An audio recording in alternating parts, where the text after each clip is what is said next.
Como foi que nós conseguimos vir morar nos Estados Unidos de forma legal, podendo trabalhar, podendo morar por tempo indeterminado e ainda recebendo o Green Card? Essa é a pergunta que a maioria das pessoas fazem a nós e a maioria das pessoas querem saber. Qual é o grande segredo de morar nos Estados Unidos de forma legal? Eu vou falar da minha experiência, de como foi o nosso processo de imigração. O que nós tivemos que fazer? Primeiro, nós ficamos sabendo através de um amigo, quando ele postou no Instagram dele, que tinha recebido o Green Card. E aí a gente ficou pensando, né? Foi que você conseguiu o Green Card? Como é que consegue o Green Card? Existe meios de ter o Green Card que se não seja casando com um americano? Ou tendo um filho com um americano? Como é que é isso? Aí nós entramos em contato com ele, uma pessoa de nossa confiança, uma pessoa que a gente já conhecia de outras épocas, que havíamos trabalhado juntos e tal. E aí ele explicou que foi através de um escritório de imigração, a gente fez lá do Brasil mesmo. Então, tudo isso que eu tô contando para vocês aconteceu em 2018.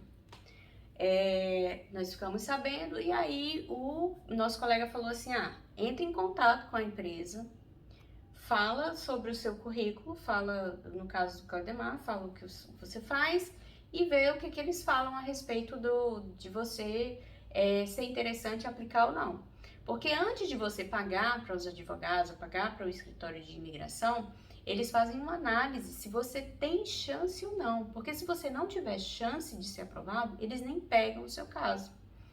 E aí o Claudemar falou um pouco sobre o que ele fazia e tal, e disse, não, você tem condições. Mas antes de entrar com o processo, manda um currículo seu. A gente vai te passar os valores, vai te passar tudo passo a passo e como é que você tem que fazer, quais são os custos, quanto você vai gastar mais ou menos com todo esse processo. Quando nós demos entrada em 2018, o processo estava demorando em média 1 ano e meio a 2 anos para ser concluído, sem pandemia. A pandemia demorou 4 anos. E aí meu esposo começou a enviar os documentos. Ele enviou os documentos muito pausadamente, porque eles estavam pedindo papéis que a gente nem tinha ainda, que a gente ainda tinha que procurar, porque o visto que o meu esposo aplicou, ele é o NB2000. Ele é um visto como se fosse assim, pelo seu currículo, é um visto por habilidade. Então, é um visto que os Estados Unidos ele analisa de forma bem basicona falando, é assim, você é do interesse dos Estados Unidos? Você é interessante pra gente? Se você for uma pessoa que tem como agregar valor, como nos ajudar, como contribuir com os Estados Unidos, a gente tem interesse em você e vai permitir que você venha morar aqui. É mais ou menos assim. Falando bem grosseiramente, é mais ou menos isso. E aí, como meu marido é militar, né, eles têm essa consideração pelos militares, então ele tinha grandes chances de ser aprovado. E aí eles começaram a pedir os documentos, a gente teve que escanear todos os currículos, todos os certificados, todos os diplomas, todas as declarações, todos os honra ao mérito, tudo que o Claudemar já tinha feito de curso. E aí ele pegou e colocou isso em PDF, escaneou folha por folha, colocou e enviou tudo. Aí mandava para o escritório de imigração. O escritório de imigração dizia assim, tá faltando isso. Aí lá ia meu marido correr atrás de mais documento. Certidão negativa de tudo. E certidão negativa, ela vale por 30 dias, umas valem por 90 dias. Então, quando essas certidões venciam, a gente tinha que arrumar outras certidões. E, por fim, uma coisa que era bem interessante enviar, que meu marido mandou bastante, é assim. Uma coisa é você fazer um curso, né? Você vai, faz um curso e, né, passa com mérito nesse curso e tal, e você manda o certificado desse curso, ou o diploma desse curso. Outra coisa é você ter ministrado o curso. Então tem outro peso, outro valor. E outra situação é assim, em que momentos da sua vida você foi reconhecido como uma pessoa importante, foi reconhecido pelo seu trabalho, você já saiu na mídia em algum canal local, nacional, você já esteve com pessoas influentes, você já participou de reuniões onde tinham grandes líderes do seu país. Então, tudo isso conta como currículo. E aí ele foi procurar fotos. Eu tive que conversar com um amigo meu que trabalhava na época na emissora local que retransmitiu o canal da Globo. E aí eu peguei algumas entrevistas que ele tinha dado lá na rede local e para ele mandar o link. Ele também, a gente foi atrás de jornal escrito, né, a Folha, para poder pegar matérias que ele tinha aparecido. Então a gente saiu catalogando tudo isso e fomos enviando. E quanto mais a gente enviava, parecia assim um poço sem fim. Quanto mais a gente enviava, mais precisava de documento. Teve também um pedido de documento que eram três cartas de recomendação de pessoas que tinham que ter sido chefes do meu esposo. E nessas cartas de recomendação, eles tinham que dizer quem eram, tipo, por exemplo, eu ia mandar essa carta de recomendação, eu sou Leciana, fui chefe do Clademar por tantos anos e tal, e ele desenvolveu um bom trabalho e tudo, e eu sou fulano de tal dos Anzóis, tá aqui o meu currículo, eu sou chefe do não sei o que, do não sei o que, do não sei o que. Então, assim, não era só falar do meu esposo e do trabalho que ele teve com essa pessoa, né? No caso, a convivência profissional entre eles. E a pessoa que estava enviando essa carta de recomendação também tinha que falar sobre si. Isso foi um pouquinho complicado, porque das pessoas com quem ele falou, teve alguém que disse que não ia fazer, não deu muita bola, e teve um outro que disse, mas precisa mesmo? Teve um outro que fez e falou assim, tá bom assim, quer que eu refaça, quer que eu ponha isso, quer que eu ponha aquilo? Então, assim, vai de cada um, né? Porque você chegar pra pessoa e fazer um pedido assim, nem todo mundo tá disposto, né, pra fazer. Mas conseguimos essa documentação. Na época, eu e ele, a gente só tinha a união estável. Então, nós tivemos que casar no cartório, né, no registro civil, para poder apresentar a nossa certidão de casamento. Crianças, no caso, as crianças já entravam no processo, mas, por exemplo, a partir de 21 anos, salvo engano, 21 anos, filhos a partir de 21 anos já não podiam entrar no processo, eles, né, já não entrariam como dependentes, já não poderiam entrar. Com relação à documentação, eu acho que foi praticamente isso. Sobre valores, eu vou deixar na descrição do vídeo os valores, para eu não errar, para não falar nem para mais nem para menos, porque são vários valores. Porque tem o preço do escritório de imigração, tem o preço da taxa, dos impostos, das aplicações, tem o preço das traduções, fizemos várias traduções, tradução juramentada. Então, depois que eles receberam toda essa documentação, que analisaram, pronto, é isso aqui que a gente tem, é isso aqui que a gente precisa. Agora você pegue toda essa documentação aqui e faça uma tradução juramentada. Então, a gente vai fazer documentação juramentada de todos os certificados, todos os diplomas, todos os cartas de recomendação, currículo, tudo com tradução juramentada. E ela é um pouco mais cara do que uma tradução simples. Nós tivemos que fazer toda essa despesa, né, para traduzir toda essa documentação. As certidões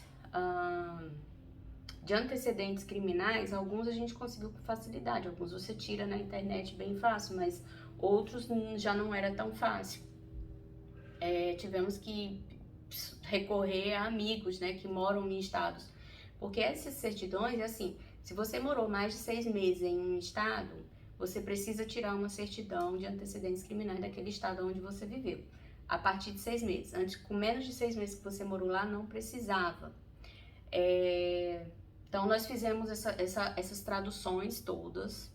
Depois que nós fizemos as traduções, enviamos novamente, né, até a certidão de Com relação à certidão de nascimento, a certidão de nascimento, nossa, no caso, né, que a gente já tem uma certidão de nascimento mais antiga, teve que tirar uma nova de inteiro teor, que é um outro tipo de certidão de nascimento, que a gente teve que solicitar dos cartórios aonde tinha o nosso registro de nascimento. Então, para tirar essa certidão de inteiro teor, eu paguei na minha, que veio de Russas, né, que eu nasci lá, paguei acho que 80, 90 reais para poder conseguir tirar essa certidão de inteiro teor.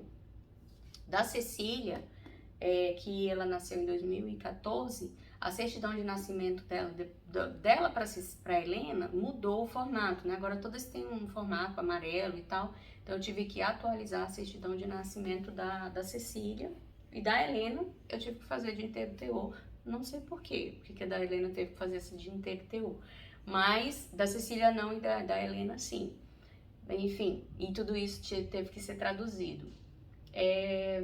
Depois que a gente enviou essa documentação traduzida, eles deram entrada na imigração, né, aqui dos Estados Unidos, na USIX, né? E aí eles demoraram um tempo para responder, porque entrou o período da pandemia. Quer dizer, entre a gente enviar toda a documentação, tudo que eles estavam pedindo, pagar todas as taxas que eles estavam solicitando e tudo, entrou de 2018, 2019, 2020 ainda estava faltando alguns documentos para serem enviados, poucos, coisas que tinham que renovar porque estava desatualizado, ou outra coisa que surgiu no caminho, entendeu? Durante o processo. E aí, quando começou a pandemia, parou tudo. Não tinha previsão de nada, não tinha previsão de quando era que eles iam dar uma resposta, não tinha previsão de quando era, nada, não tinha previsão nenhuma. Em fevereiro de 2021, em fevereiro de 2021, nós ficamos sabendo que o nosso caso tinha sido aprovado. Foi aquela festa, aquela felicidade, fevereiro de 2021. Só que eles ainda não estavam marcando as entrevistas. Nós ficamos sabendo em fevereiro de 2021 que nosso caso estava aprovado, mas ainda faltava passar pela entrevista e ainda ficava faltando fazer os exames médicos. Não poderia fazer os exames sem a data da entrevista. Fevereiro recebemos a notícia que nosso pleito tinha sido aprovado. Depois que ele foi aprovado, eu tive que preencher um formulário online dentro do site da imigração americana. E esse formulário pergunta praticamente tudo que a gente já tinha respondido em outros formulários, mas através do site. E a coisa que mais deu trabalho, foi até eu que fiz, porque assim, o Clademar se mudou muito, é militar. Então tinha que ter data por data, endereço com tudo, endereço completo, número de casa, CEP, nome da cidade, tudo, de todos os lugares que ele viveu, por mais de 6 meses, e tinha que ter o meu também. Então aí nós começamos aqui, eu comecei a fazer no papel, né, tipo, morou em Boa Vista do ano tal, do mês tal, do ano tal, até o mês tal, do ano tal, morando na residência tal, do endereço tal, CEP tal. E isso deu um trabalho, porque o site fechava e não salvava as informações, e aí dava de fazer tudo de novo. Esse deu muito trabalho. Eu fiz tantas vezes que eu fiquei prática na hora de digitar e consegui preencher esse formulário antes, sem perder as informações, consegui salvar as informações. Essa foi a parte mais complicada que eu participei ativamente, foi dessa parte do processo. Depois dessa parte, em novembro, né, dia 14 de novembro, nós recebemos um e-mail com a data da entrevista agendada. A entrevista, nossa entrevista foi marcada para o dia 5 de dezembro de 2021. Recebemos o e-mail dia 14 de novembro. Dia 5 de dezembro a gente tinha que estar no Rio de Janeiro para fazer a entrevista, às 8 horas da manhã do dia 5 de dezembro de 2021. A gente não sabia se ria, se chorava, né? Porque aquele desespero de fazer a entrevista, né? Mas aquela alegria de saber que nossa entrevista estava marcada. E aí a gente soube que tinha sido marcado, então já teve que correr para comprar passagens, porque a gente morava em Brasília e a entrevista era no Rio de Janeiro. E essas entrevistas de pleito imigratório só podem ser no Rio de Janeiro, não pode fazer em outro lugar do Brasil, tem que ser no Rio de Janeiro. E graças a Deus tinha um médico, que é o médico que faz os exames, que é permitido pela imigração, que tem convênio com a imigração. Ele também tem um em Brasília, não é em todo lugar, não, acho que são 4 lugares no Brasil que tem médico credenciado para fazer esses exames. Os nossos exames nós não conseguimos levar junto na entrevista, o que teria sido maravilhoso, mas como tudo na vida tem seu tempo, Deus é que sabe. Nós fizemos a nossa entrevista em dezembro, em janeiro nós fizemos os nossos exames, em março de 2022 nós recebemos o resultado. E aí eu vou contar para vocês no próximo vídeo como foi a nossa entrevista. Babado. A entrevista foi babado. Nós tivemos que conversar muito, eu e o Claudemar, pra gente poder afinar nosso diálogo, porque eles têm muito assim, gente que finge que é casado, sabe? Pra poder aplicar para visto e tal. Então eles perguntam algumas coisas para os casais, né? Coisas bem, tipo, só o casal, sabe? Então depois do próximo vídeo eu vou contar para vocês como é que foi a nossa entrevista. Mas o nosso pleito, o nosso processo foi esse. Então se você tem interesse em morar nos Estados Unidos de forma legal, existem escritórios de imigração. Depois, se alguém quiser saber qual escritório que a gente aplicou, posso falar. Conheço outro escritório também.